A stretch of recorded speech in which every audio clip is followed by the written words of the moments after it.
Only 20 minutes off the coast of southern Thailand is the nicest island you've never heard of. Koh Libong offers quiet, golden sand beaches,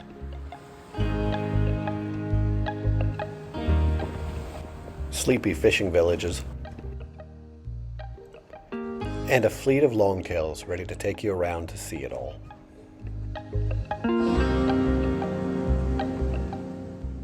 As a relaxed base for exploring the Trang Islands and the rest of the stretch of the beautiful Andaman Sea, it'd be hard to find anywhere better.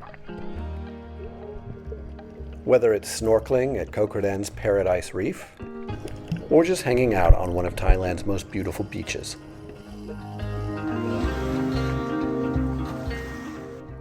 On Koh Mook, swim through 70 meters of darkness and find out why they call it the Emerald Cave.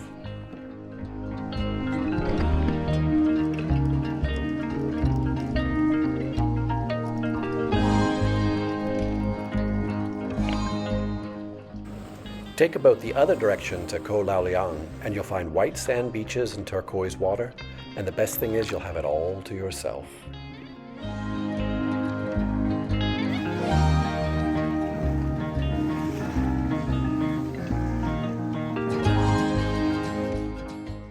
Join us as we spend a week exploring the wonderful Koh Libong.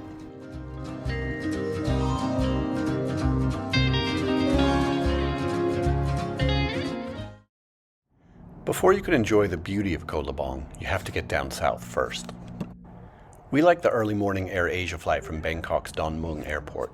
Round-trip tickets to Trang are only a bit more than $100, but this flight is really early, like most people still haven't gone home from the night before early. On the airplane, I like to read books and draw pictures. My brother likes to draw too. My baby brother does whatever he wants. It didn't take us very long to reach our destination. We came off the airplane and walked on the runway to the airport. The easiest way to get to the islands is to arrange a car in advance to take you to the pier, where you'll transfer onto a longtail boat. Look at all the trees. There's so many trees. What do you think they're producing? What kind of trees are they? Well, maybe. Yeah, rubber trees. World School. Rubber trees.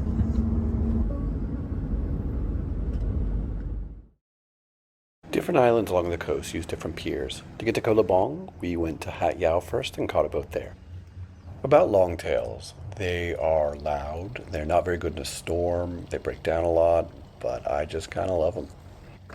Maybe it's because every time we board one of these, it's to go to somewhere beautiful. I'm sure in 20 years they'll have replaced all of these with something cleaner and quieter, but I'm gonna miss them.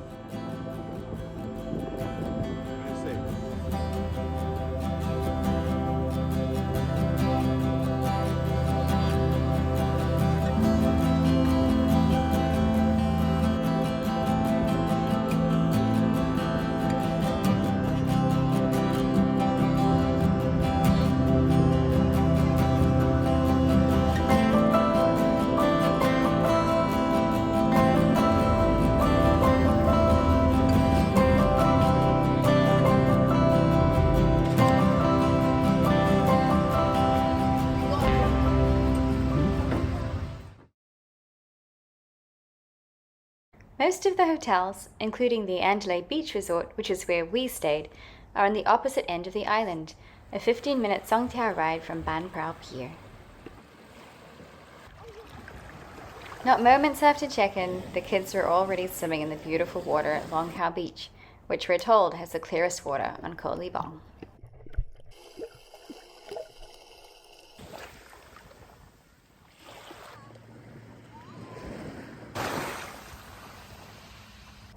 Just across the shallow bay is Koh Nu, a small island that we'd heard that you can walk to at low tide. We decided to give it a go the next day.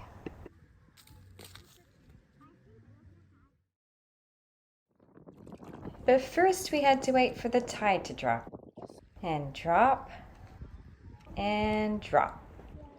When it was finally low enough, we set off.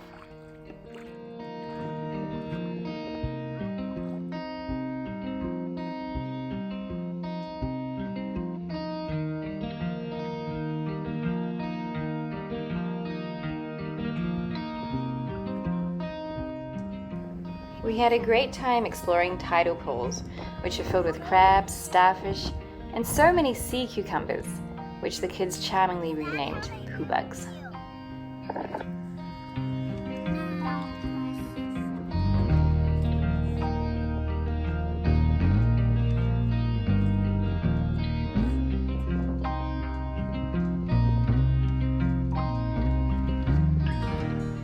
As the tide turned and began to rise again, we waded back through the shallow water before it got too high and turned into a proper swim.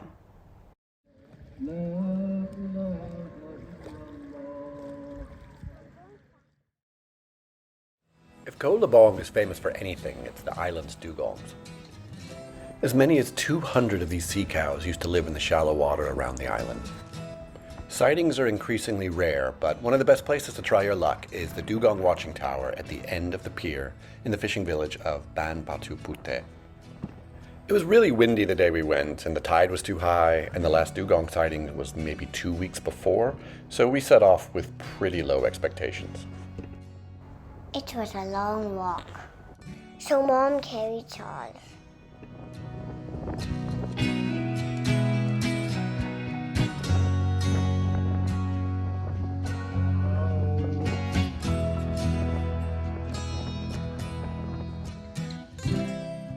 And we didn't see any dugongs.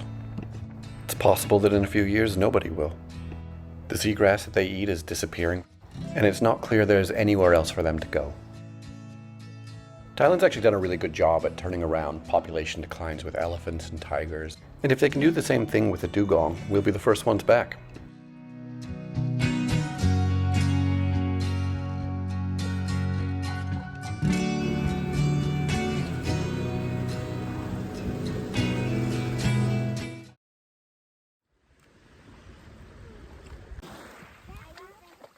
After a few days on the island, a pattern began to emerge.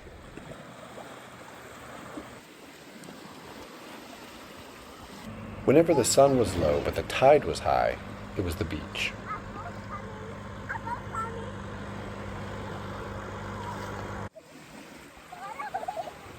But whenever the sun was low and the tide was too, it was back to the tidal pools.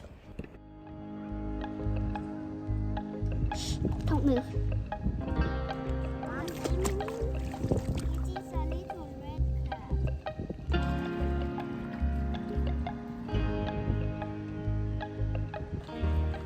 While the kids chased crabs and gave themselves mud baths, we found other ways to unwind.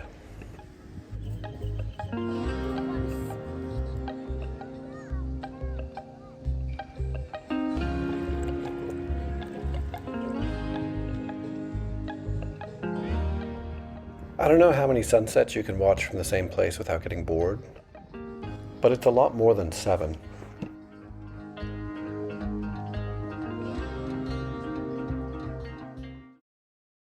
At around 10 o'clock the next morning, we took a Longtail south to Koh Liang.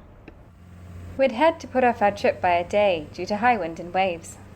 Now we were lucky to have a clear, calm sea. As more and more islands came into view, Charlie and I tried to figure out which one was Koh Liang.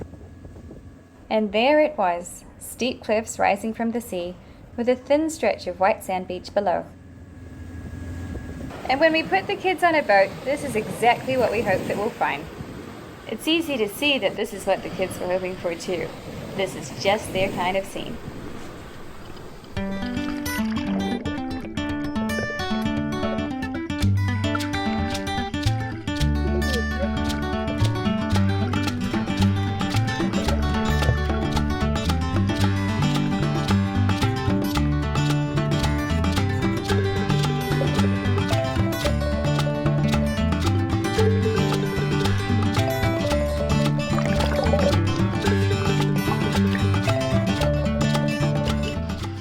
It's surprisingly hard to find a perfect beach day. Usually reality gets in the way. If the weather's right, the beach is too crowded. If the water's clear, the wind is too high. No matter how well you plan, there's always just something. But today, at Koh Liang, everything just lined up. If we had any complaint at all, it was simply that the day had to end.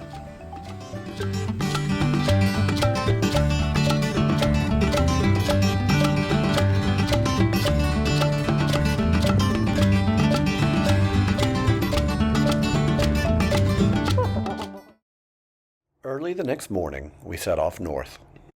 First to Koh Kradan for a bit of swimming, and then on to Koh Mook to explore the Emerald Cave. These are easily two of our favorite islands in Thailand. So we were really excited to be returning now that the kids were a little bit older, more confident swimmers, and could really enjoy the reefs.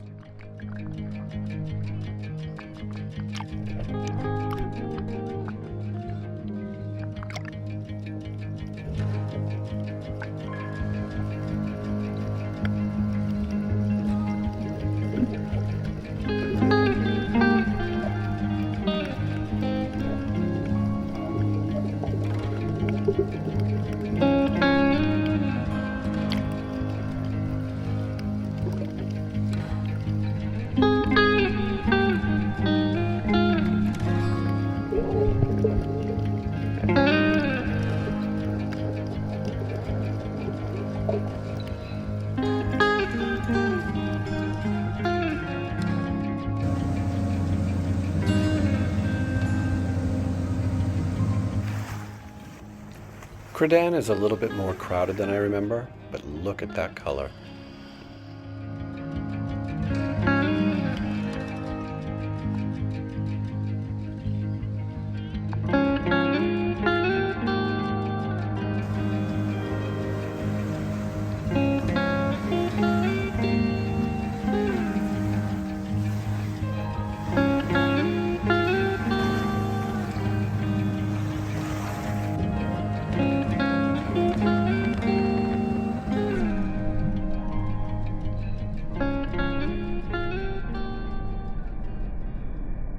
During the short boat trip, you could tell that the kids were maybe a little bit nervous.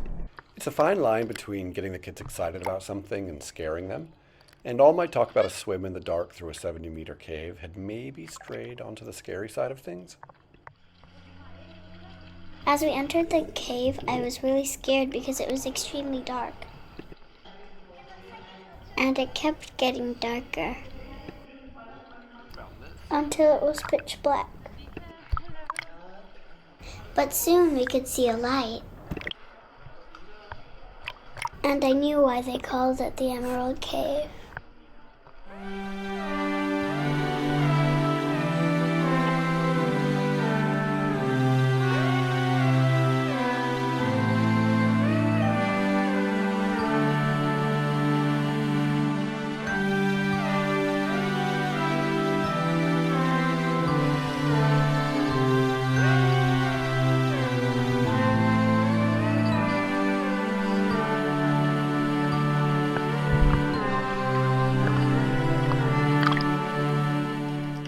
As we swam back towards the open sea, the sun backlit the entrance, illuminating a whole world we'd missed on the way in. Huge schools of fish swam under and around us, and the mere reflection on the water confused up from down. It was incredible.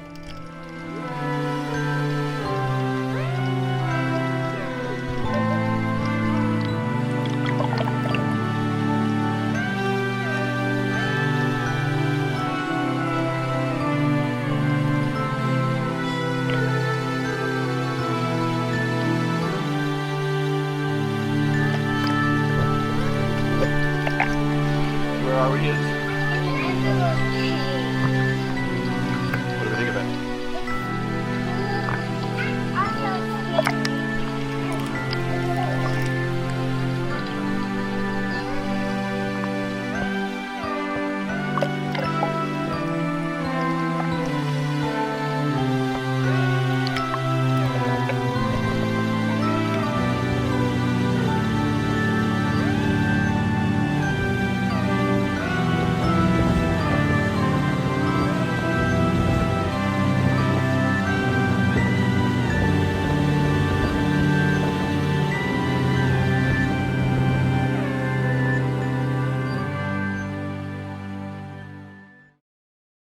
next morning, we decided to try to mix things up by kayaking to Tung Yaka Beach.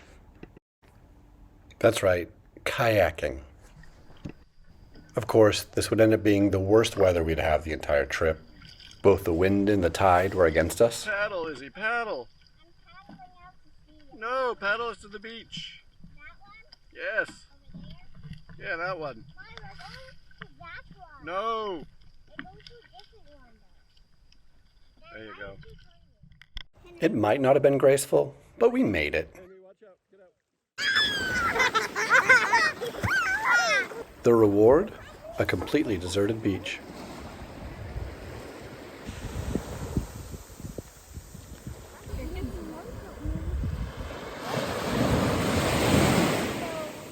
At lunch, we met this tortoise. I tried to make him eat my foot. I don't think he's from here.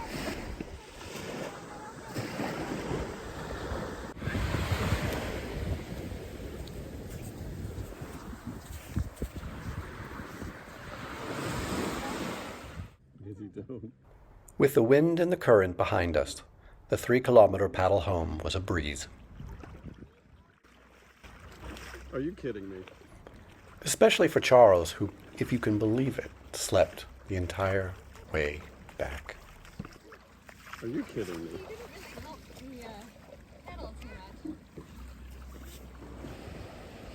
With our time on the island running out, there was time for one last night of Chang beer, Thai reggae, and tide pools.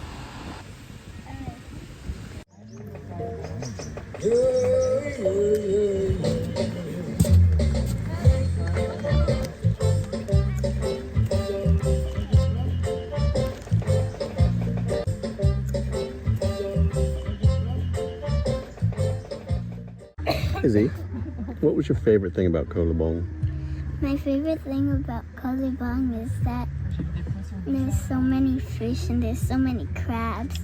And I liked it when we could walk over all those rocks and look at the crabs.